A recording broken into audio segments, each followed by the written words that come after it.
Ladies and gentlemen, Daredevil Born Again has premiered on Disney Plus. This is the return of the Netflix Daredevil series, except this time with a different showrunner, and this time part of it was always somewhat part of the MCU, but now it's being merged with current MCU storylines. So I want to first of all be very transparent. I've been catching up on Daredevil because I missed seasons 2 and 3. I did rewatch season 1 and season 2, and I'm actually in the middle of rewatching season 3 right now. I got to episode 8, and that sucks because I wasn't able to finish it on time before this show premiered. But later this week, I am gonna finish season 3, and then I'll be caught up. Obviously, some of the events in Daredevil Born Again were referencing things from season 3 that I haven't gotten to yet. But because of my familiarity with the comics, I understood. So, first and foremost, before we go into any spoilers, because I am going to go through some of my plot points that I liked and what I didn't like and the issues, I want to let you know that the show absolutely feels like a fourth season of Daredevil. I know it's being marketed as Born Again season 1, and obviously there's differences, but the intro to the show, like the opening intro, is very reminiscent with a very similar jingle. It's the same song, but a new version of it, the Daredevil theme. And interestingly enough, it kind of looks like a James Bond intro. That was interesting. But I want to let you know that if you were a fan of the original Daredevil, especially the performance of Charlie Cox and Vincent D'Onofrio, this is like a logical, seamless continuation. Like, not only does it continue the story, even though it's been some years, but it also has the same feel.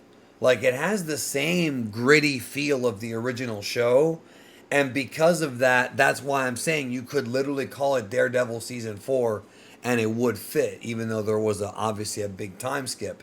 Now, I want to let you know too, we're going to go into plot threads here in just a minute, but the first like 10 minutes, maybe the first 5 minutes, but I'm going to say 10 minutes of episode 1 were absolutely insane. Multiple things happened that I was certainly not expecting. I avoided leaks for this show. I also did not get to see the Echo show, which I know Vincent D'Onofrio was on that show playing Wilson Fisk. I did not get a chance to see that show. There are references to events from that in Hawkeye, but I didn't see anything that I thought was that big of a deal. So we're going to go ahead and go into now that I've given you kind of the layout of what the show is like. If you like the old Daredevil, you'll like this. I mean, it just is the same vibe. Great performances too. But we're going to go right into the big plot threads now. So click off if you haven't seen the episode and come back. They dropped the first 2 episodes on Disney Plus, and then they're going to drop them weekly. And then I think episodes 5 and 6 are going to be the same day. And then the rest will be till episode 9 will be weekly. So let's go. Spoiler time. The opening part with Foggy Nelson dying blew my mind. I did not think they were going to kill him off like that. I really did not. And because it's Daredevil, there's always a chance that he's not really dead. We've seen that with both Elektra and Daredevil, even though the Elektra thing was different. I was not expecting that at all. Like, I was in shock they actually went through with it. And that leads to a fight between Daredevil and Bullseye, Dex, which ends with Daredevil throwing him off a roof. But he did survive, and he ended up, getting sentenced. So then the story shifts over to Karen and Matt and their recovery, the aftermath of the passing of Foggy and how it messed them up. I mean, the performances when Daredevil hears Foggy die was really powerful. I mean, it was really powerful. So they're trying to pick up the pieces. I kind of feel like maybe they should have thrown a few more scenes in of that. Maybe they should have, but it wasn't anything too crazy where I'm going to criticize it that much. Also, in the opening sequence with Daredevil and Bullseye, there were a lot of camera shots that straight up resembled the Frank Miller Daredevil run. Very much so. Just the whole sort of like a fight in the shadows and stuff like that is similar to what he did both in the 5-issue Wolverine miniseries as well as in the Daredevil Man Without Fear comics. So while all that's going on, you've got Wilson Fisk and Vanessa. And interestingly enough, Vanessa seems to be in when it comes to the crime organization, the organized crime. I had always read, or maybe I'm misremembering, that Vanessa did not want Wilson to do crime, like multiple times in the comics. But here she's all in, and this would lead to Wilson Fisk basically announcing that he's going to be running for mayor. Now, the story of him running for mayor is also directly borrowed from the Marvel Comics. So they are borrowing story concepts and bringing them into the series while still respecting that and kind of doing its own thing. I also want to add that there were some people saying that the show has spotty CGI, and there is one part early in episode 1, it's very early, where you see like a close-up of this object. It was a bomb or a grenade or whatever, and I think that's where the bad CGI was, because it didn't look very real. It looked like a PlayStation 2 cutscene, maybe PS3. That's probably what they were talking about, but I don't think that ruined the experience. And it's a small thing.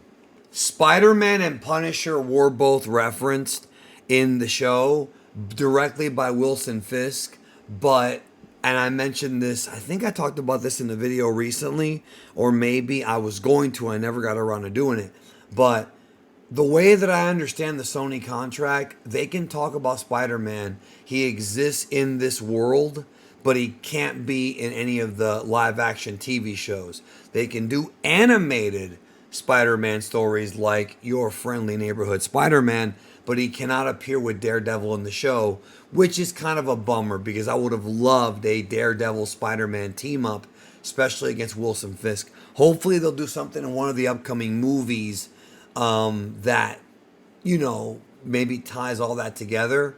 And if Sony will just let them use the character, because I think people would really love that. There's also a really awesome lunch scene with Matt Murdock and Wilson Fisk that really was great. It reminded me of the scene, and this is only gonna hit you if you've seen the movie. There's a scene in the movie Heat where Al Pacino and Robert De Niro, who are both on the opposite sides of the law, they're rivals throughout the movie, have a lunch together. And whenever you see a situation where you have the main villain and the main hero, so to speak, having dinner together, you know that conversation will be interesting. Of course, Daredevil tells them to chill out. Now, that's the first episode. I thought it was a great reintroduction.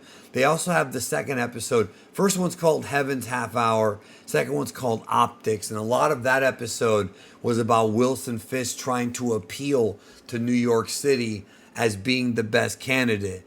Now, the other real big story was the introduction of White Tiger into the Daredevil series, and Matt Murdock representing him as legal counsel because he's another vigilante.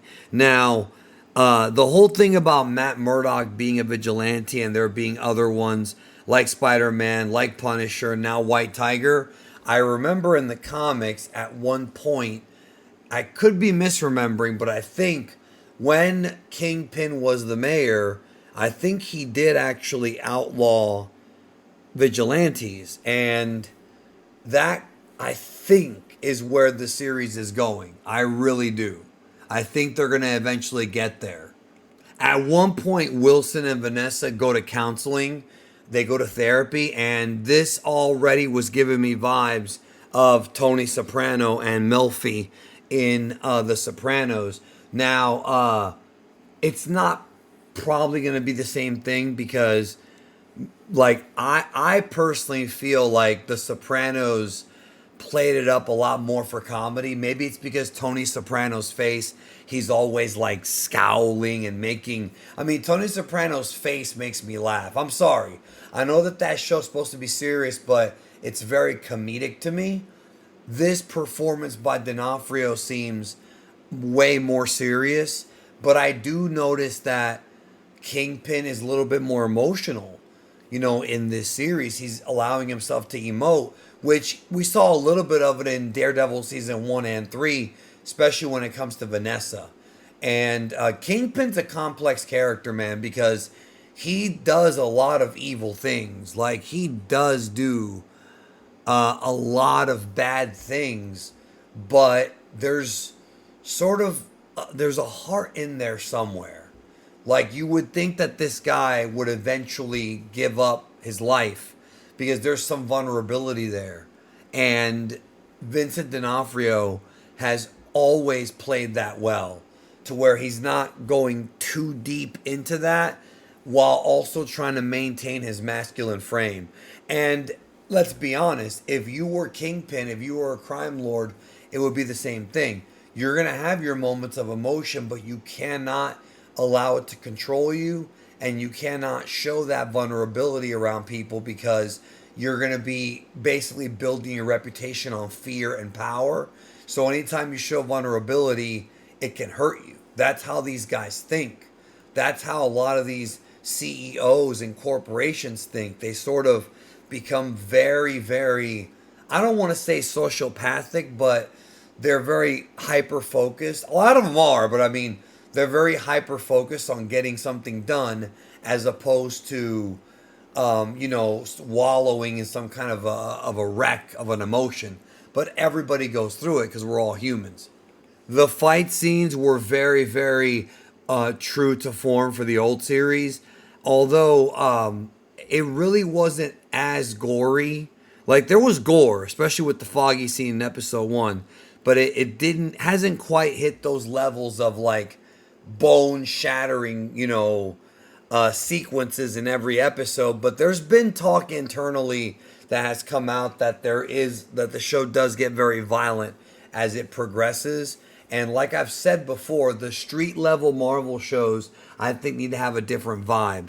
I think the cosmic storylines can be a bit more lighthearted, leaning more towards heroicism and, like Superman, traditional 60s, 70s, golden age types of comics storylines. Whereas the Daredevil shows like this and The Punisher, they have to be as raw and as gritty as possible to sell that, yeah, we've got cosmic threats like Thanos and Galactus, but usually those battles take place, elsewhere. And while people do die, it's not quite up close and personal. Whereas with these street level villains, anybody can get mugged, anybody can get singled out, beaten, or killed, and it's up to the vigilantes to step in. So, to conclude this review, first 2 episodes were great and a great start to this season. 9 episodes this season. So, and there's more coming. So I really do wonder, and I really do hope that they do tie this back into phase 5 and 6 of the MCU. Like Daredevil as Charlie Cox. Charlie Cox as Daredevil appearing in No Way Home was great. We need more of that. We need him to work with the Avengers at some point. But anyways, that's it. Have a good one. I will see you soon.